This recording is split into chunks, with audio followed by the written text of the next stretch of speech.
9장 1절부터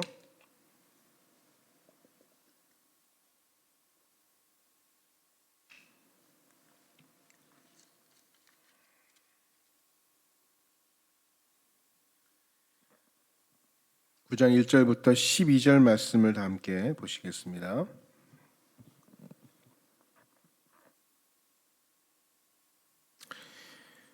교독합니다. 예수께서 길을 가실 때에 날 때부터 맹인된 사람을 보신지라.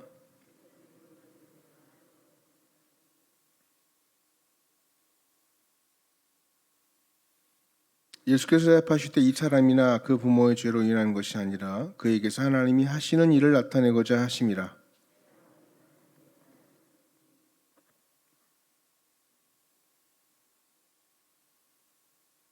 내가 세상에 있는 동안에는 세상의 빛이로라.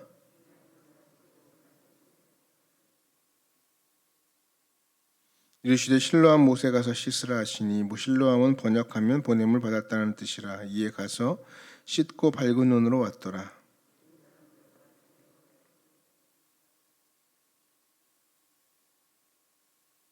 어떤 사람은 그 사람이라 하며 어떤 사람은 아니라 그와 비슷하다 하거늘 자기 말은 내가 그라 하니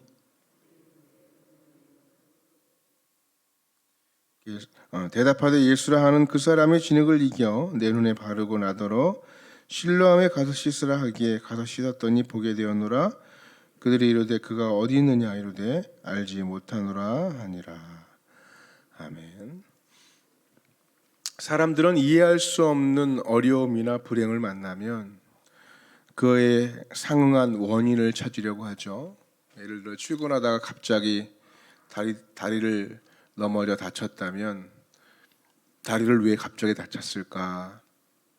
나에게 왜 이런 일이 일어날까? 궁금해하고 답을 찾으려고 합니다. 자신에게 일어나는 이 불행한 일뿐만 아니라 또 사회 전반적인 그러한 일들, 이해할 수 없는 복잡한 사건들을 만나도 생각하죠. 왜 도대체 무엇 때문에, 누구 때문에 이런 일이 일어나는가 질문을 던집니다.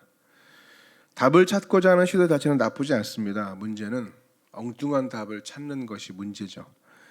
엉뚱한 답을 정답이라 믿고 왜곡되고 잘못된 시각 가지고 평생을 사는 것이 더 큰 문제죠. 그래서 답을 찾으려면 정답을 찾아야 맞습니다. 당장 정답을 찾을 수 없으면 그냥 두는 게 더 나을 수도 있다는 것이죠. 시간이 한참 지나서 우리가 이해할 수 없었던 그 사건이 하나님이 알려주실 때까지 묻어두는 그런 것이 오히려 현명할지 모릅니다. 오늘 본문에서 예수님의 제자들이 엉뚱한 답을 찾을 뻔했습니다.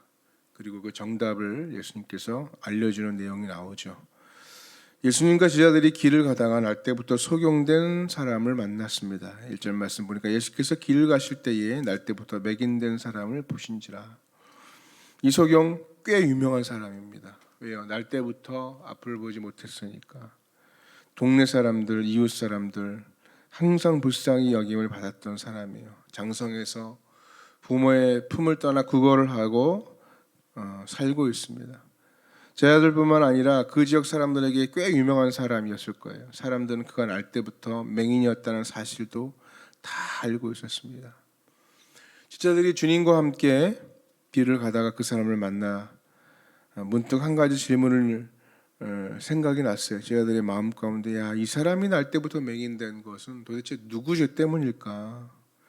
무슨 죄 때문일까? 이 질문은 제자들뿐 아니라 그를 아는 사람들이 모두 궁금한 것입니다. 2절 말씀 보니까 제자들이 물어 이르되 랍비여 이 사람이 맹인으로 난 것이 누구의 죄로 인함이니까? 자기니까? 그의 부모이니까? 이것은 제자들만의 생각이 아닙니다. 당시 이 소경을 아는 많은 사람들이 공통적으로 인식하고 있던 생각입니다. 이 생각의 기본은 뭐예요? 죄 때문이다. 죄 때문이다. 분명히 죄가 있을 것이다. 그 죄가 부모 죄 때문인지 자기 죄 때문인지 구별이 있을 뿐 중요한 것은 이 사람이 불행한 것은 죄 때문이다. 이렇게 암묵적인 동의를 하고 있었던 거죠. 자, 이런 생각은 동서고금을 막론하고 아주 기본적인 사고인 것 같아요. 우리와 모습이 조금 다른 사람들이나 몸이 불편한 사람들을 보는 일반적인 사고방식은요, 그래, 죄 때문에 이렇게 되었을 거다라는 확신을 가지고 있어요. 우리가 욥기에 보면 욥을 보아도 마찬가지 아닙니까? 네, 욥은 동방의 의인이라 불렸던 사람이었잖아요. 그런데 그 순간, 그 한순간 모든 것 다 잃어버렸습니다. 재산과 자녀, 건강 다 잃었어요. 너무 순식간에 일어난 일이라서 손을 쓸 수도 없었어요. 이 욥의 불행을 듣고 친구들이 찾아오지 않습니까? 친구들은 위로가 되지 않아요. 오히려 욥을 추궁하고 신문이라도 물어봅니다. 잘 생각해봐라. 분명히 죄가 있을 거야. 네가 회개하지 않은 죄가 있을 거야. 하나님은 죄 없는 너에게 이런 일을 하실 뿐이 아니다. 돌이켜 회개해라. 욥아. 욥은 아무리 생각해도 이런 벌을 받을 만한 죄를 지은 적이 없었습니다. 친구들에게 항변해요. 그러면 그럴수록 친구들은요, 집요하게 욥의 마음을 고통스럽게 막 파고들었습니다. 그런데 우리는 욥도 모르고 욥의 친구들을 넘었던 사실을 잘 알고 있죠. 사단이 하나님과 대화하면서 하나님께 자랑하죠. 하나님이 사단에게 자랑하죠. 동방의 의인을 욥을 보았냐? 그가 얼마나 순결하고 선한 사람인가 봐라. 그때 사단이 말하죠. 그가 하나님 잘 섬기는 이유 하나님 복 주셨기 때문입니다. 그 복을 빼앗아 보십시오. 그 분명히 그 사람은 하나님 원망할 겁니다. 그래서 하나님은 사단에게 그의 생명만 손대지 말고 마음대로 해보도록 허용하시죠. 그래서 사탄이 그때부터 시작해서 욥을 괴롭히기 시작합니다. 하나하나 다 뺏어가죠. 죄 때문이 아니라도 이런 불행은 얼마든지 일어날 수 있습니다. 우리는 그것을 알고 있습니다. 우리는 다윗의 고난을 잘 알습니다. 다윗이 왕이 임명되자마자 엄청난 고난을 당하지 않습니까? 10수년을 광야에서 생명의 위협을 받아가면서 사울에게 쫓기고, 그럼 다윗의 죄 때문입니까? 이것이 죄 때문은 아니죠. 하나님이 그를 이스라엘의 왕으로 훈련시키기 위해서 그를 광야로 몰아가신 거죠. 이렇게 여러분 자신의 죄가 아니라도 얼마든지 일어날 수 있는 일들이 있습니다. 얼마든지 고난이 있습니다. 그래서 이런 불행들이 오늘 우리에게도 많이 있을 수 있다는 거예요. 이런 사고방식이 위험한 또 한 가지 이유가 기복사상이거든요. 기복사상. 그러니까 이렇게 생각하는 거죠. 죄 때문에 불행한 일이 일어난다면 선한 일을 하면 반드시 복을 받아야 된다. 이런 당연함도 있다는 거예요. 이게 기복사상의 위험성입니다. 그러니까 부자로 떵떵거리며 사람들을 보면서 우리는 무슨 생각을 합니까? 저 사람 무슨 이렇게 좋은 일을 많이 해서 과거 조상 때 어떤 누가 무슨 덕을 쌓아서 그런 얘기도 하잖아요. 부자로 걱정 근심 없이 잘 살고 있다고 생각하는 건 전생에 나라를 구했다고 그런 표현도 되지 않습니까? 하지만 잘못했다는 거죠. 물질의 복은 사탄도 줄 수 있다는 거 여러분 아십니까? 사탄이 그 사람을 시험하여 넘어지게 하려고 물질의 복을 주기도 합니다. 우리는 분별하지 못하고 무조건 하나님으로부터 그 물질이 왔다라는 것이라고 생각할 때가 있다는 거예요. 그래서 우리가 영적으로 깨어서 분별하지 않으면 물질 때문에 망할 수도 있음을 기억해야 한다는 것입니다. 이렇게 지자들이 잘못 생각을 하고 있는 죄와 이 불행에 대한 공식, 이것을 주님은 이렇게 정리해 주시는데 3절 말씀이죠. 우리 3절 말씀 한번 같이 읽어볼까요? 시작. 예수께서 대답하시되 이 사람이나 그 부모의 죄로 인한 것이 아니라 그에게서 하나님이 하신 일을 나타내고자 하심이라. 하나님이 하시는 일을 나타내고자 하심이라. 예수님이 인간의 불행을 바라보는 관점이 이거예요. 그 사람에게서 하나님의 일이 하나님이 하시고자 하는 일을 나타내고자 하십니다. 이것이 정답입니다. 그러니까 예수님께서 이 맹인을 고쳐주셨어요. 예수님이 그를 고쳐주셨기 때문에 그를 통해 하나님이 하시는 일을 나타내고자 하심이라고 말씀한 거 아니겠어요? 예수님께서 이 사람을 고쳐주지 않아도 그의 존재 자체가 하나님의 영광을 위해 지음받았다는 사실을 말씀하고자 하신 것입니다. 여러분 우리 주변에도 몸이 불편한 분들 계시죠? 그럼에도 불구하고 하나님께 영광 돌리며 사는 사람들이 얼마나 많이 있습니까? 우리는 그런 분들을 볼 때마다 하나님은 저 사람을 통해서 영광 받으심을 깨달아야 된다는 거예요. 여전히 불편하고 여전히 힘들어도 하나님은 그 사람을 통해서 하나님의 영광을 받으시길 원하십니다. 물질적인 부자가 아니라도 가난한 살림을 하면서도 힘들게 겨우겨우 살아가도 하나님께서는 하시는 일을 나타내는 충성된 일꾼들이 있다는 것입니다. 하나님께서는 그들을 통해서 하나님 당신의 일을 나타내고 영광 받으시는 것이라는 사실입니다.